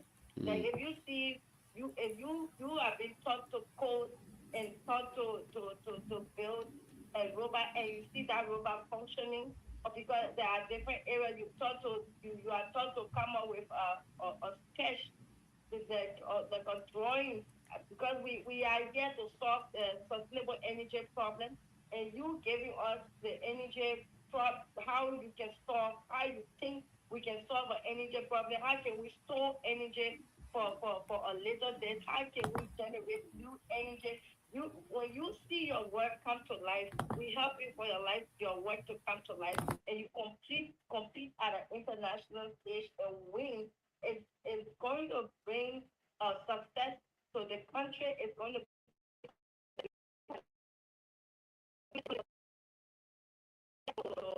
your family, and it also going to help you to become internally motivated to pursue a career, a later date in life in the sciences. While you were talking, I know you cannot see the screen, but if you're able to see it, Margaret commented, bravo, Doris Myers. They are commending you for the work that you and Rufus are doing in Monrovia.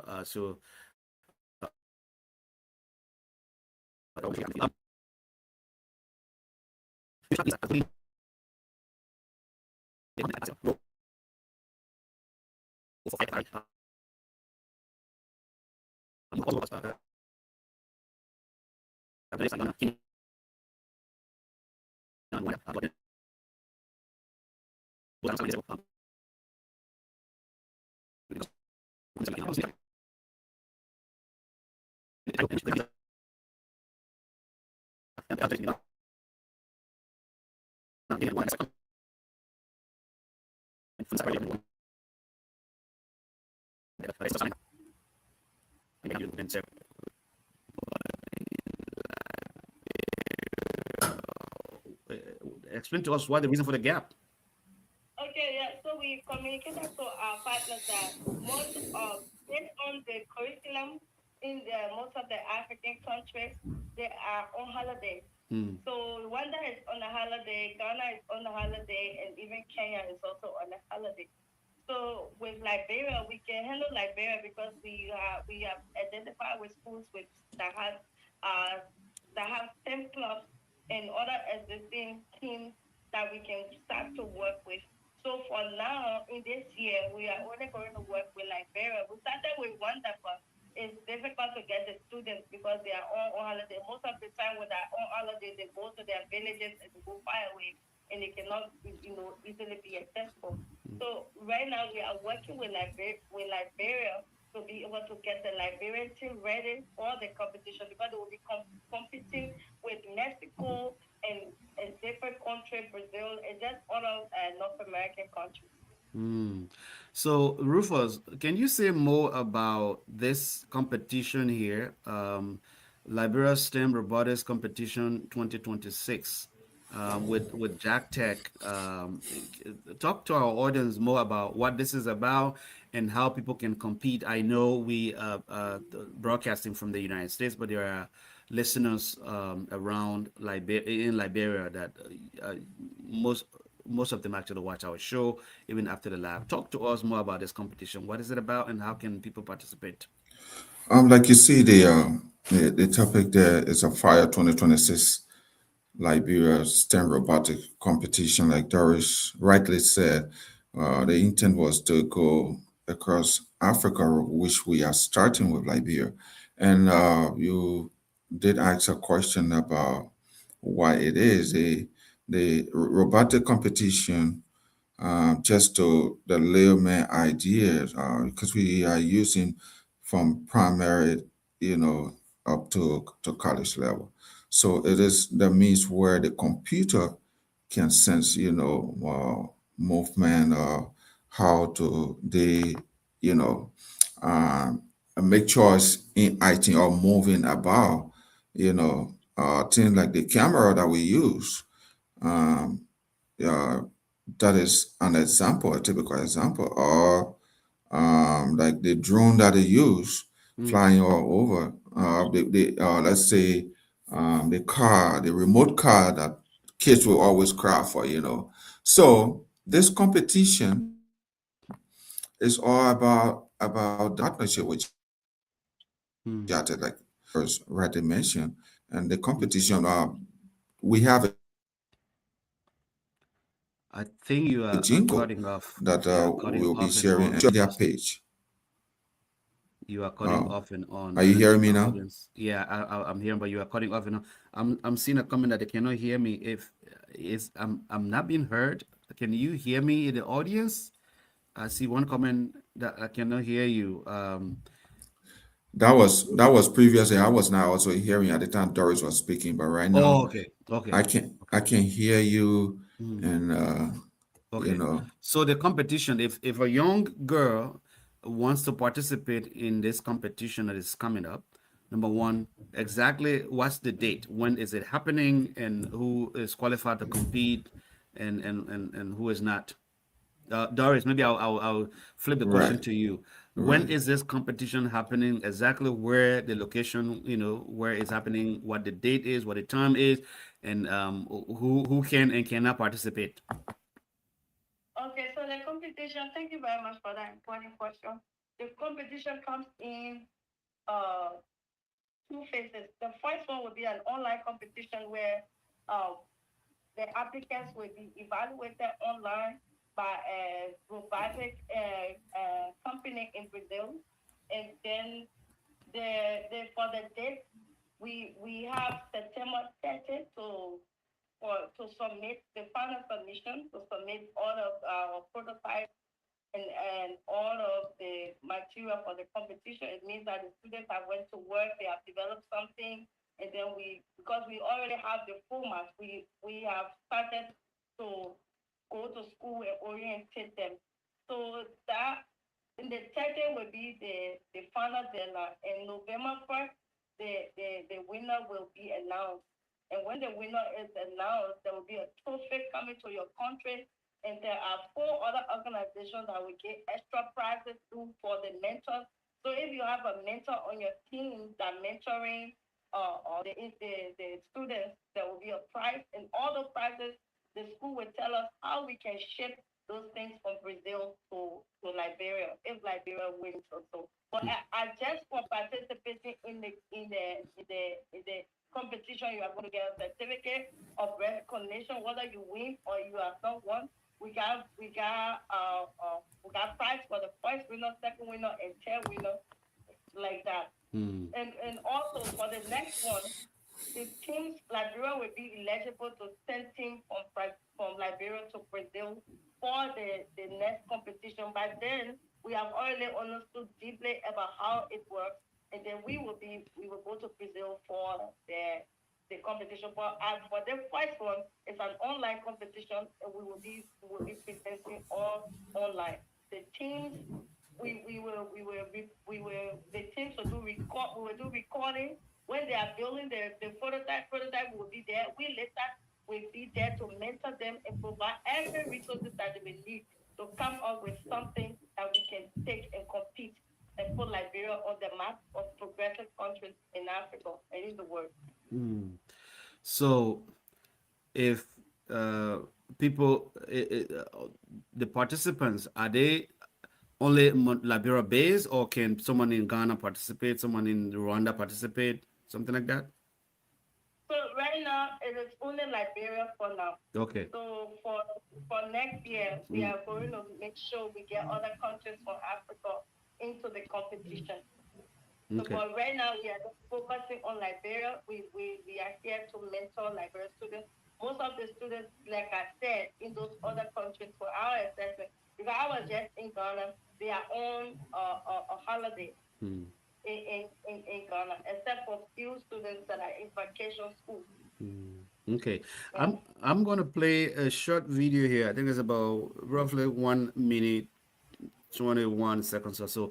I'm going to play here and I want you to talk to the audience, Doris, what this is about, what this person was trying to do. Okay. So listen, I know you cannot see, but you may be aware of what this video is about. And Rufus is going to see it, so he might comment on that. Hello, everyone. We are Lizard Africa, a STEM-driven TVET NGO. We are proud to present Liberia's first robotic competition on a global stage, sparking a new era of hands-on STEM and technical education for our youth. As part of our ongoing outreach for the FIRE 2026 International Engineering Competition, our team visited Apert International School to meet with the vice principal and project director. During the session, we walked the leadership and team through the step-by-step process of entering the competition, orienting them on the official guidelines, setting us expectations, and outlining how students can form their engineering teams to take on this challenge. Through our partnership with JACTEC Brazil and participation in global initiatives like FIRE, we are equipping Liberians with practical, real-world technical skills in innovation and problem solving. For Liberia, this isn't just a competition. It is a movement to build future engineers. Interesting there. Doris, comment on what that video was. I know I saw that, but what's the idea behind that? Yeah, so we have already started schools orientation. Mm. So those the school we visited are schools that engage us and they want to take part in a competition. So when you submit the form of participation, we're going to visit the schools and then do an orientation about how the entire process is going to be and what are those different components of the challenges that you can take on. So we have the one with the makeup prototype. We have the one with the art, which is the drawing illustration. Like you have the kids maybe from first grade to sixth grade, you can form a team of three. We only need team of three from each of those sessions. So a three, which is one team, they can come up with a drawing illustration on how can we increase our energy since the topic is sustainable energy. We can also have a prototype illustration where you can just build something with maybe just use any recycling materials where maybe it could be a water empty water bottle. It's just you will just be able to explain the engineering behind it and how is it going to help us to store electricity and how it's also going to help us to generate power. So that those ideas that we know if we translate it into something that can work, it can make a meaningful impact. Then we have the autonomous, which is the ones you will use coding and then you building the robot. So for the robot kits also we will provide, we will just provide every necessary resources that the school will need, to compete. So we are just visiting schools. So if your school it wants to be a part of this challenge, you just WhatsApp us or email us. We are going to visit the school. We will free of charge. It is so free to participate in everything is free to participate in this competition. We will visit the school and then we will orientate the school. We will be there to guide, our team will be there to guide the students every step of the way until the final submission for the competition. Mm. All right. Well, now we, as a close up here, wrapping up quickly here, both of you, starting with you, Rufus, I want you to sit back now and think 10 years from now, what would you expect to exist that doesn't exist today as it relates to Lisa? Thank you. Like Doris rightly said, we are advocating and campaigning right now to have an institution purely about technology and science. Hmm. That's one thing that we have as So in 10 a years from goal now, that's why you want to focus on and say, oh, this wasn't existing before. 10 years later, it is existing. Okay. in Doris, what Liberia. about you? Yes, in 10 years from now, we want to be able to um, get the Ministry of Science and Technology, or an agency of science and technology in Liberia that will handle the scientific and technological arm of the country. I mean, a separate institution. That's one of our key advocates to add to what the co-founder refers to saying. Hmm. But we also want to we want to raise scientists and technicians that will handle the scientific and technological aspect of Liberia and Africa at large. Hmm. We want to get people who are aircraft engineers. We want to get people who are civil engineers. I mean, civil engineers are making impact designing specific structures in the country to add to our existing engineers. We want to get pilots, people that are building ships, and just marine engineers. We just want to get our own people, Liberians that will be able to handle those sectors in Hmm. our country that we can be proud of. That's amazing. Yeah, because when you look at, I know you guys have a broader dream, broader focus for Africa, just like the Africa Desk is. But when you look at countries like Nigeria, they have lots and lots of young people who are into science, into science, engineering, technology. You look at Senegal, Kenya, many other African countries are actually moving ahead with the science education, and Liberia is lagging. I don't know whether Liberia is the only country here, but anyway, as we wrap up, final two questions I have for you. Doris, without naming anyone, tell my audience what change looks like when it actually happens. What do you see in a student that tells you something has shifted? Doris. Well, can you come again? Yes. So the I did not. question was, I don't want you to name anyone. Just leave it like that. But I want you to tell me what change looks like when the change actually happens. That's one part of the question. The second part of the question is, what do you see in a student that tells you that something actually has shifted or something has happened to them? You know, what is it? Well, what I see in the student, I see them running with the passion, Mm, running with the passion. Students have become so motivated to take on their capable intent and study when nobody is asking them to study. It comes to colleges, students that are thinking about dropping, they develop that enthusiasm to continue to pursue their careers in the sciences because they know at the end of the day they are going to contribute immensely to the national development, and even their contribution is going to affect Africa, and they are going to affect their families and so on. So there are a lot of benefits when it comes to pursuing, the sciences, and there are a lot of changes it's going to make that mm, we also have seen over the years. okay. And finally, Rufus, there is a Liberian sitting in Minnesota watching you, or in Iowa, or in Philadelphia, in DC, in Miami, Florida, in New York. Right now, they're watching you. And if they're even watching you later and they want to help, what do you say to them? It's a great appeal to them. We continue to appeal to people globally, philanthropists, organization. We need help with finance. we need help with material. Like we started up by saying the science, the engineering department is a very expensive department. And so I would say to people globally to help us in any way they can. You can go on our website to donate. There's a portion that you can donate. It can be $5.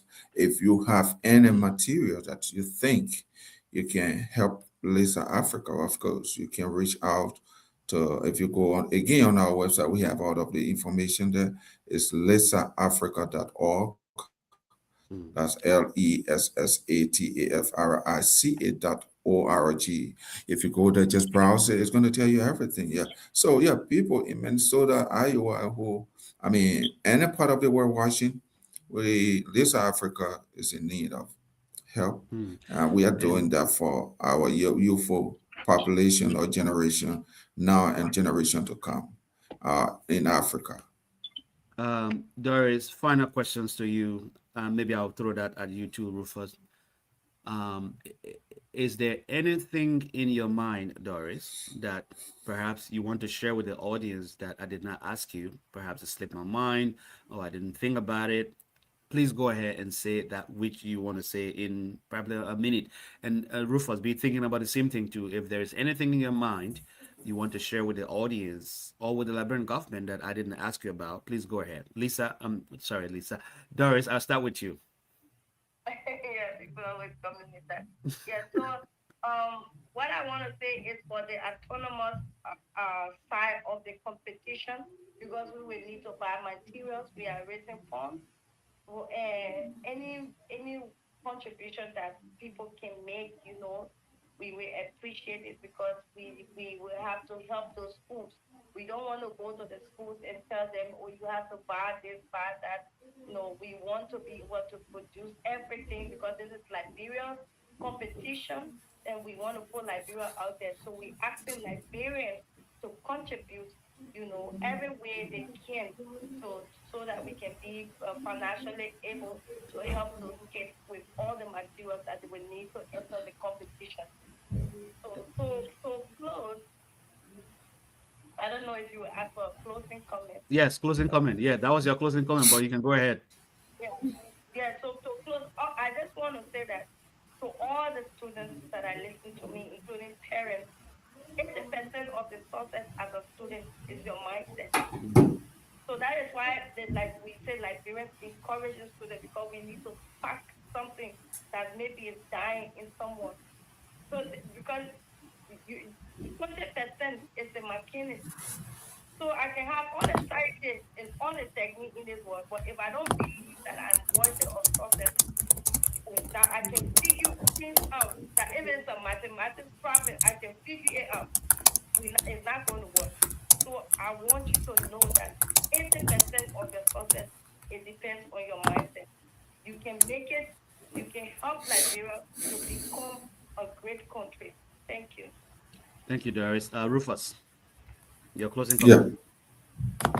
Um, so I would say Lisa Africa have been in existence for the past 13 years or so, and we have challenges. We have had challenges, and we keep because we want to make this why we are encouraging students in science and technology. If we put burdens on those parents or those young people, which we do not want to, it might be another way of discouraging them. So we want to encourage everybody. We are encouraging parents and students to kind of take advantage of this program, especially um, the robotic competition. Schools should take part, and also our government, and not only that, institutions or international organizations should be able to, help Lisa Africa. If they are watching us, there's a way to donate or to partner with us. We need partnership in all of these that will be able to give Africa a brighter future in terms of the science and technology. Uh, in science and technology, yeah. So I will say, everybody, anything you have to help Lisa Africa, we please help. Thank you very much. And it was great being with you here. To our audience, we want to say thank you. Those who are watching, you can also watch that over and over. Thank you very much. Rufus, Doris, thank you both. That is episode 14. Ethiopia is our one. Liberia is our two. Specifically, we're not discussing Liberia. Thank you both. We will see you again another time. Have a great day. Both of you, Rufus, have a great day. See you again. Take care. So, to our audience there, like I mentioned, that was episode 14, of 54 conversation. We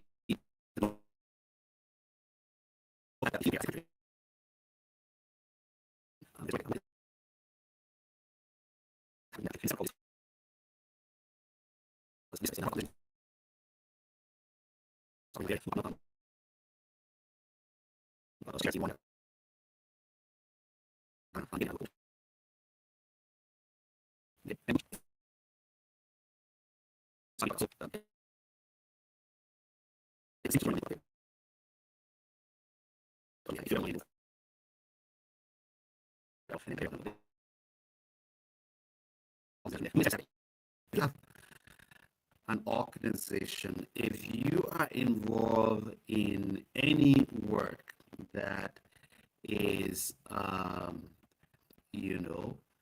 if you are involved in any of that, reach out to us. Let us know what you're doing. We will, our team will work with you to bring you to the show to talk about what you're doing, especially if you are making an impact. We do not want someone to come and say, "Oh yeah, I have an organization, and we're doing this and that." We need to be, our audience need to be able to see the impact you're making, the difference you're making, like Lisa is doing in Liberia, with young girls learning science and technology, and it's very critical in this day and age, in this particular time of our lives we're living. Lots of young people are getting used to artificial intelligence, and STEM is important, science, technology, and mathematics. So we applaud them for the work they are doing in Liberia. If you are in any part of the continent of Africa, whether you are in Egypt or in Lesotho or Zambia or Lusaka, in Nigeria, and I know Nigeria has a lot and lots of people who are involved in these kinds of things. But if you want to inform our audience on the work that you're doing, the platform is yours. Like I mentioned, the show.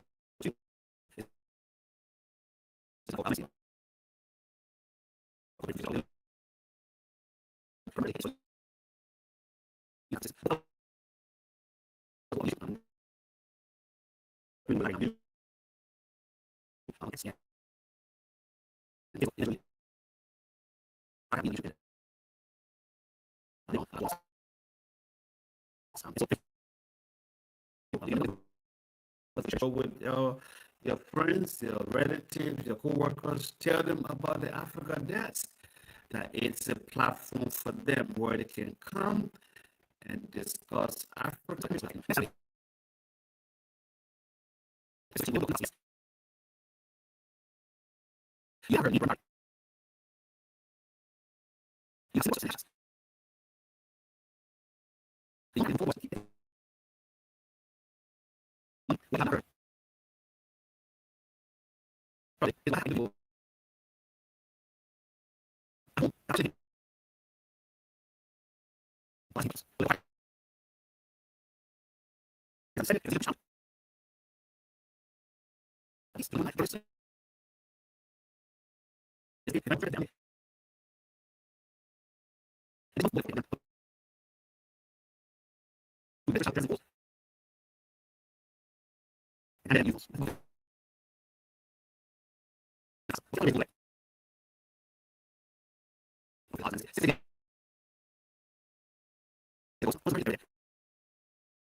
About, and we will be able to talk about that the next. Thank you so much. Have a great day, and we'll see you next Saturday. That's the Africa Desk Live with Sematix King Jr. Thank you for watching. Subscribe, follow, or share this with someone who needs to hear it. And join us next week. Same time, same desk. Until then, keep the African heart beating.